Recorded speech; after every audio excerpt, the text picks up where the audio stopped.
দাঁড়া, কোন যাস? বিয়া বেতে যাম। তুই তো বিয়া বাড়ি খেয়ে টাকা দেস না। তো কি হইছে, আমি যাম ওইসর। এই বেদব, যা ভাগ।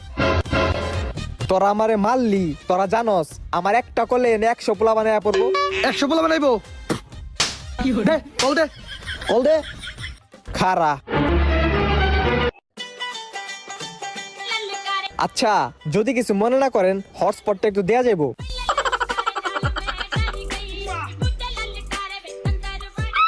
বন্ধু, তোরা কি পিজ্জা খাবি? তুই খাওয়াবি? হ, আমি খাওয়ামু। তাহলে অর্ডার দে। দাঁড়া দিতাছি, হটস্পটটা দে। আইসা তোরটা দে। ইস দূর। কি হয়েছে রে? বন্ধু, বাইকে তেল শেষ। আরে কোনো সমস্যা নাই বেটা, আমার এক কলে এখনই বেটা এনে তেলে পড়বো। তুই কারে পিছে বয়স, তোর হিসাব আছে?